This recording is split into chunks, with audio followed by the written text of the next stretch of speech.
Hi, everybody. Thank you for coming and watching this, what hopefully will be an interesting discussion on spellcrafting.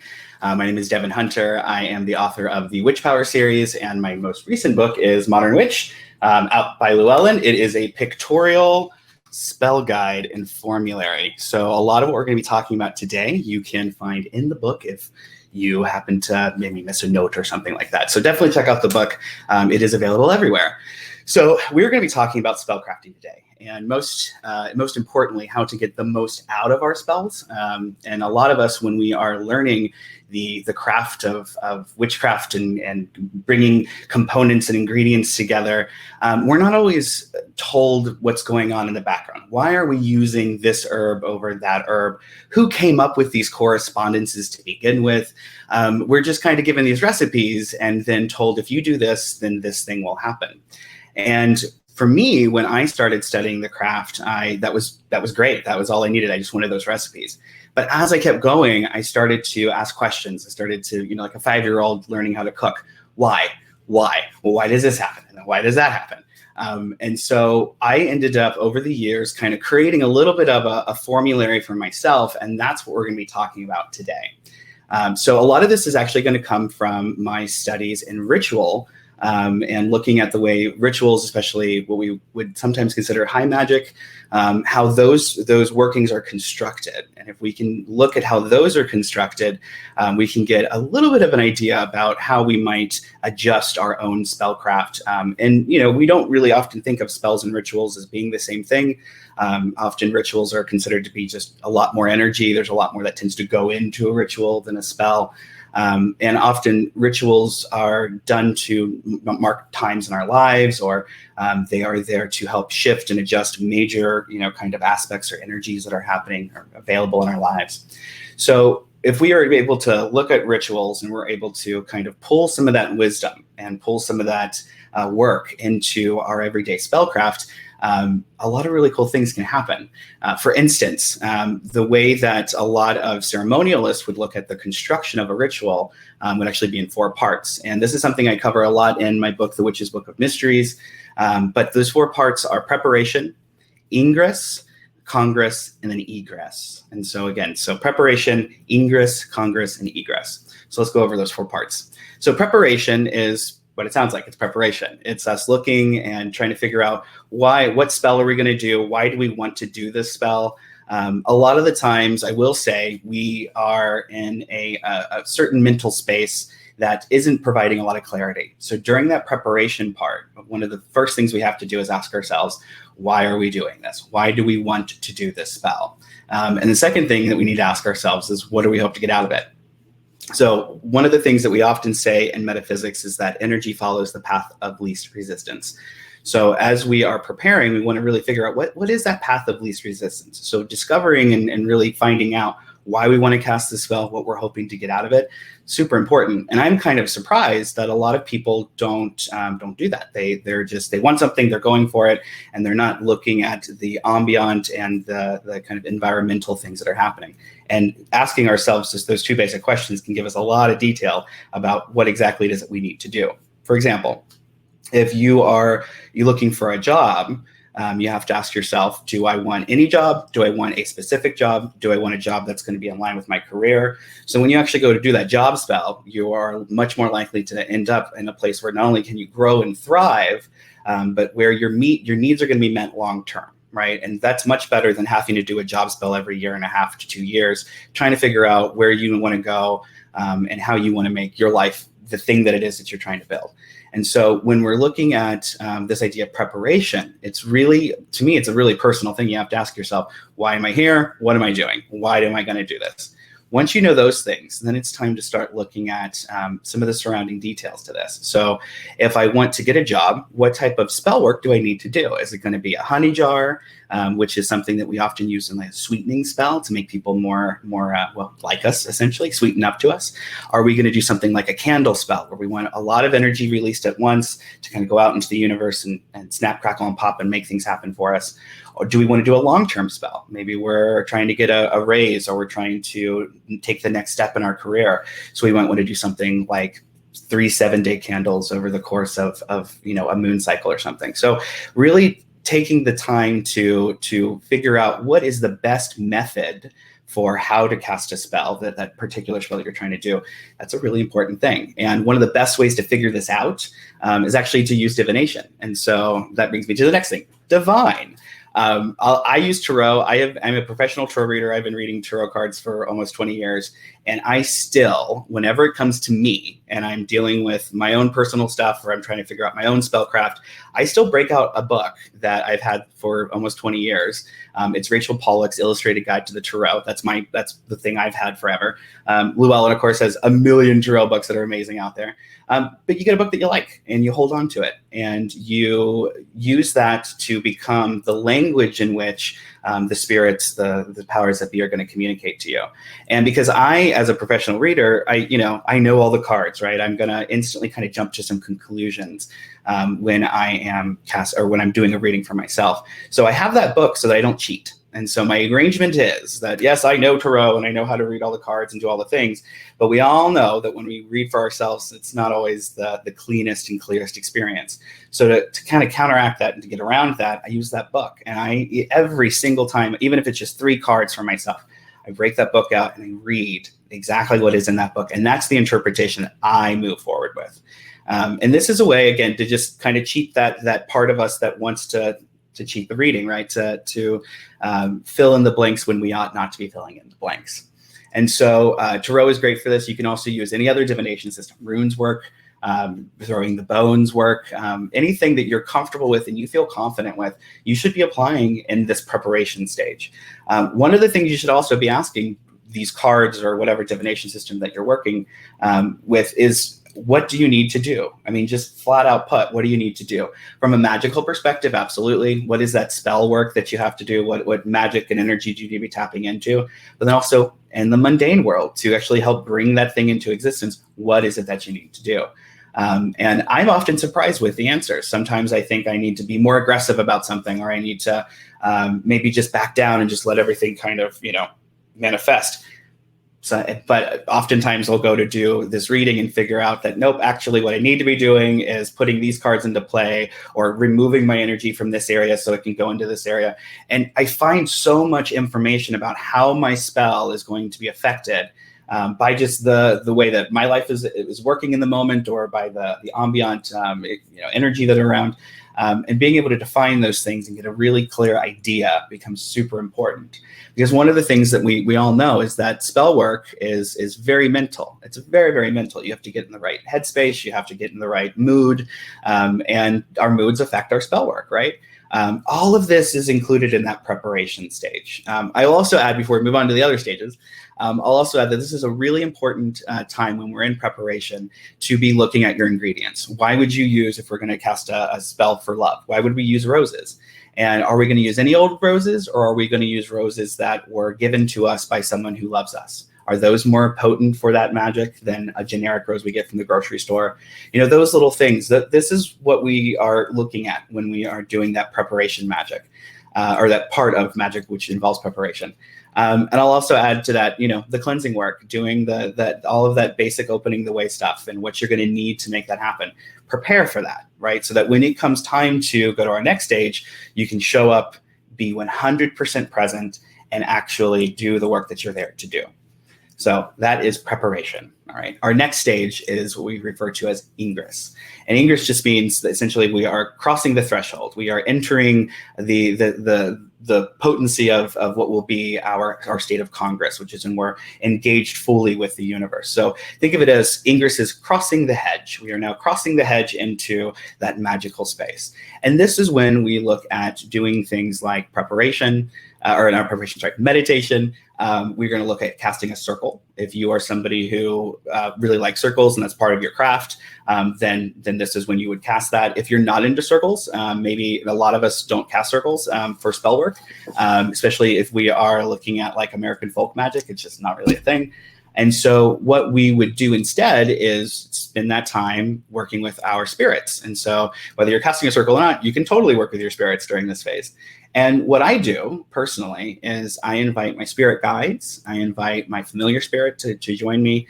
I work with my ancestors if it's appropriate, and I ask them to join me. And I happen to often be working with one or another, what I refer to as like our witchcraft ancestors. And so those who have come before us, like during Valiente, there were things she was really good at, especially when it came to divination. So if I am going to be entering a working where I'm going to really need to be divining and connecting to that, I'm going to ask Doreen Valiente to be present. And that's what we do during that stage. So it is, to me, the end game for ingress is when we do an invocation, we're often telling the spirits to be here now. By the end of ingress, you should be there now, right? In that moment, you should feel connected to your spirits. You should feel connected to the energies that are flowing around you, within you. This is what we do during that ingress stage. So it's that kind of what we often refer to as opening the way for that work. Breath work is a good thing to do at that point. And of course, good grounding exercises. We all need a good, healthy grounding exercise. So that would be what we are going to do during ingress. Okay. Now, the next stage is Congress, and Congress is essentially, like I said, it's when we're totally plugged in. We are oriented to the magic. I often think of the stage before it as us, kind of turning to face the magic. Here we are at Congress. We are facing the magic. We are fully engaged, plugged into the matrix, so to speak, and that's where the what we often refer to as the real magic happens. This is when we are going to petition our spirits. We are going to command energies. We're going to weave energies together in any degree or fashion. So if this is us doing just a simple candle spell with like a chime candle, then we would be casting the spell at this point. You'd be saying the words, and you would be feeling the energy and putting it in and connecting to the color. And you would be doing all of those things during that act of Congress. So we often think of casting the spell as happening there in that space. Then we move on to the final stage. And the final stage is egress. And that is essentially crossing back over the hedge to get back to our side. So we are disconnecting from that full, intense download plug-in stage and going back into a grounded, again, be here now kind of place. And so at this stage, what I think is really important is that you are making sure that you're leaving everything behind. When I was, I'm a band geek. I was in marching band for a very long time, and we used to say, leave it on the field.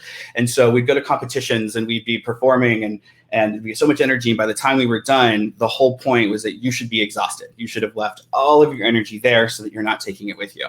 And this is what egress does egress does for us. This is we are disconnecting. We are leaving it all there. If you are taking any of that energy with you, your spell is not going to be effective. We often talk about how once you have cast that spell, you got to set it and forget it, like the crock pot, right? And just kind of let it do its thing.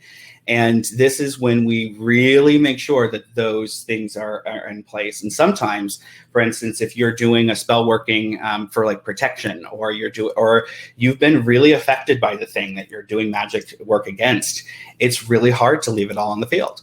It just is. And so during this stage, what I will do is I'll check in with myself, and I'll really make sure, like, hey, is this energy still with me? Am I still thinking about this thing? Is this going to haunt me, right? We don't want our spells to haunt us. We don't want the thing we're doing to follow us around into the next thing that we're doing.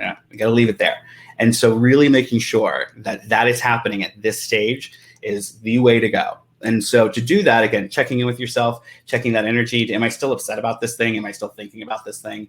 And then the next kind of step with that is, am I really prepared to let it go? And I ask myself this question. Am I prepared to let this go? Do I feel confident in letting it go and leaving it here? And sometimes the answer is no. And if the answer is no, then I sit there and I meditate and I make sure that I can process as much as I possibly can. And then I ask myself again, am I ready to let this go? If the answer is it can continually no, then I know that this working is going to have problems because of me, essentially. I'm not letting it go. And so I'm going to be following that up with cleansing work. I'm going to be following that up with work that's going to help me untangle so that spell can actually be effective, because now I know I'm getting in the way of my own work. Aside from this, the other thing that I think is really important is that you do whatever it is that you need to do in order to help yourself step into life after the spell in a complete form, in a complete sense of, this work is behind me. I have done this. This is just completed. The hardest thing to do is get to the place where you really feel confident that your spell has worked. And the only thing I can ever tell somebody is that you got to fake it till you make it. It's just the truth. You have to convince yourself to suspend all disbelief. You have to convince yourself that it is time to let the universe do its thing and that you have done your part. And that's really, really hard to do when you're invested in something emotionally, when you're invested in something intellectually. And so during this final stage, asking yourself, what do I need to do to continue to make sure that the energy can follow a path of least resistance? I need to make sure I'm not putting extra resistance in the way of the work that I have to do. And so those are essentially those parts. Now, I will follow this up by saying that it's also not a bad idea to do another reading after this and just kind of check in and ask literally the question of, what do I need to do to make this successful? Now that I've cast the spell and I put it all out there, is there anything I need to do? And you know what? Most of the time you're going to get it. No, you're chill. Just work on balance and integration and cleansing and all of that good stuff. But sometimes you're going to get some good follow up. You're gonna get you're going to be told you need to be open to making new connections in order to make this happen. You're going to be told that you need to be open to more exercise. Just weird things that you wouldn't think about. The cards are going to tell you. The stones will tell you. The runes will tell you. And it's your job to be tuning in and asking the questions. The information is there. All of the information you need to be successful with your work is there. It's just about finding it. And a lot of us would be surprised at how clear the message is that we can get through like tarot and divination surrounding our spell work, how we can actually get some juicy tidbits that will make that super effective. So as we are, really moving forward with our spell work, I think it's important to check a couple of things aside from following those, those 4 stages of a spell. One of the things that I think is super important when it comes to casting effective spells is that once again, you're getting out of your way.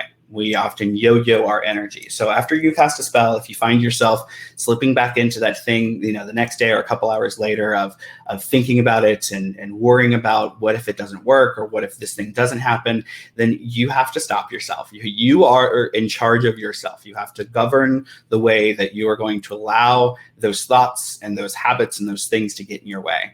And one of the coolest things I've picked up in my little toolbox is actually something I got from Christopher Penczak, which is the word neutralize. And so if once you say something, you start putting it out there into existence, but you don't really want it to happen, like, saying something like, oh, I'm sure I'm just going to hit every red light on the way to work again today.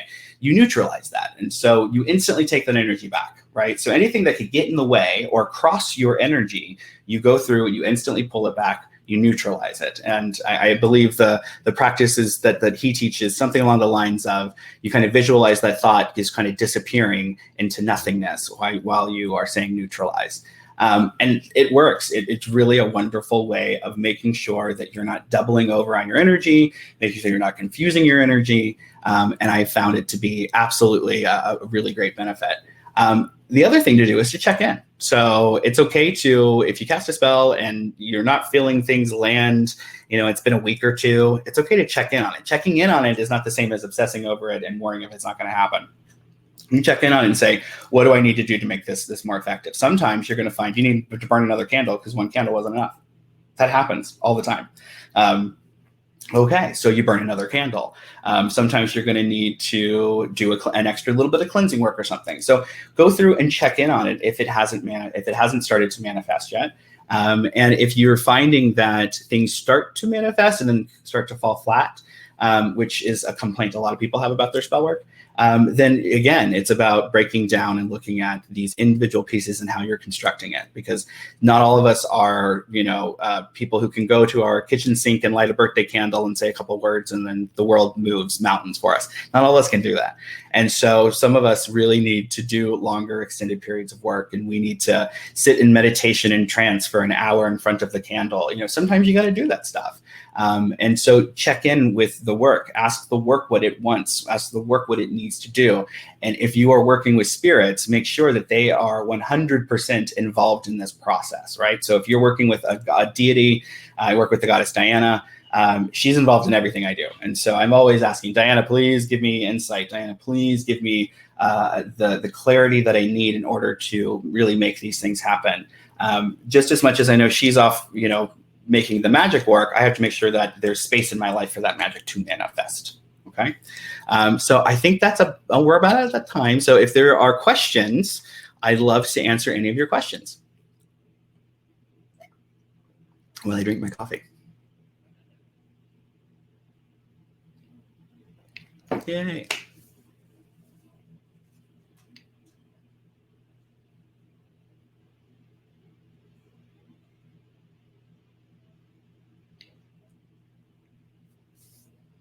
Okay, so, I'm so glad. Thank you. So it looks like Will Burr is asking the question about astrological weather and how that is affecting spells and what my thoughts are on that. So I love astrology. I am a big fan of astrology. And the way that I tend to approach astrology, especially when it comes to witchcraft, is a matter of influence. And so if you want to, like right now we're in Mercury retrograde, and a lot of people say, don't cast spells in Mercury retrograde. I don't believe that is at all a good advice to give people. Mercury is retrograde, which means you can work with the energy of Mercury retrograde. It's really good for untangling things. We may not want to sign contracts and start get initiated or something like that under Mercury retrograde, because Mercury rules over things like communication. And so when it's retrograde, we have to understand that the communication and the flows of energy back and forth between us and the world are going to be a little staticky. And the reason why that's happening is really, like in the case of Mercury retrograde, essentially we're getting future insight, because Mercury retrograde isn't necessarily exactly, it sounds a little more confusing than it is, but essentially during Mercury retrogrades, we're getting future insights about things that are going to be happening to us if we're paying attention. And so, and that's why things feel so dissonant. Like you could be working on a project and everything's great, and then Mercury retrograde vibe comes and kind of spoils it a little bit. And it's not that Mercury retrograde itself is doing it. It's that it's bringing in an influence that is likely something that we're going to have to deal with in the future. And the reason why that essentially is the place is that Mercury also rules over time. Mercury rules over things like thought. And so what essentially we end up doing is tuning in mentally to what it is that Mercury is trying to bring down on us or bring to us. And that can get really confusing when you're 3 steps behind and you're trying to figure out what you need to do in the moment. So Mercury retrograde's energy can be really useful when it comes to revealing the truth behind something, right? If you are trying to get politicians to hear you, Mercury retrograde's an awesome time for that. So it isn't that retrogrades and things are inherently bad. It's about how we end up working with them. So when it comes to working with the astro weather, I'm a big fan. I think it adds more energy to your work. If you can just get, even if you just do things based on the days. And this isn't to say that you have to wait for that day to do that spell. You can do it whenever. There's astrological hours, there's planetary hours that you can do and you can work with. And so you don't have to wait necessarily for a day if you want to get really hardcore, kind of strict with it. But what I think is even better, an even better approach to all of this is that you make things that you'll use in spell work later during certain astrological times. So for example, you may not need a truth oil now, but Mercury is retrograde. So now is a perfect time, to make a truth oil that you can use all year round when Mercury isn't retrograde. But because you're working with Mercury retrograde, you can make a really potent truth oil right now. And so there's things like that. So to me, it's about looking at the astro weather as really opportunities to orient your magic and create things that you can use later on down the road. It's less about being constricted in the moment. If you got to cast a spell, you got to cast a spell. That's just what it is. And I have cast very effective spells that had nothing to do with the astro weather, or the astro weather should have been very against it, and it still worked out great. So I think it has to do with influence. I think it has to do with kind of being tapped into a cosmic, current of energy. And whether or not we are super into astrology or not, we're all being influenced by it. So in my mind, the way that I approach it is to kind of jump into that. If you want more information about that, in my book, The Witch's Book of Power, there are 20,000 words smack dab in the middle of the book that breaks every single planetary placement down and all of the stuff, what it is good for magic, all of that stuff is there. So I think it's very useful and it can be very helpful, but it isn't necessarily something you have to bind yourself to. Let's see here. So when I say check, so Nancy is saying, when you say check in on a spell that seems to be working correctly, do you mean rework it or parts of it or do divination? If it seems to be working, leave it alone. Like totally leave it alone. What I'm referring to is if you feel like it's not working, you should check in on it and ask, why isn't this working? And if it's not working, then you can make adjustments as it's all happening, right? And so we often say you don't want to go in and mess with your spells because you don't want, if it's working, leave it all alone. Like that's great. But you're cooking something, right? And so there's nothing wrong with going back in and putting more salt in the soup, right? Or an extra dash of pepper to make sure that it's going to be the flavor you want it to be. It's going to be the soup that you remember. That's totally okay. But if it tastes good, don't muck with it. Let's see here. Next question. Is there anything you recommend that will help piece together the story tarot tells in a spread, like how one card affects the next? Yeah. So what I do, I am not a fan of complicated spreads. I think like I'm going to say something and a bunch of tarot people are going to gasp. I will go on record and say I loathe the Celtic cross spread. I think that it has made all of us very lazy. And so when I am doing like working with the tarot, I keep it as simple as possible. I will use combinations of what I call isolation spreads, which is just 3 cards, and it's not past, present, future. I want to tell a story. And so when I'm teaching tarot to people, I often teach the work of what we call tarot storyboarding, which is when you can take one card and another card and another card, and they may not add up together, but your job is to tell a story using those as markers. So if I went from the 2 of Cups to the 3 of Cups to the Tower card, then my story might be, the character was getting married and then went out and partied too hard, did something she shouldn't have done, and ended in divorce, right? So you can just look at the 3 cards and you just make up a story, and you do this for fun. Like just do this on your own for fun. And what it'll do is actually teach you how to put the cards together, how to put the information together.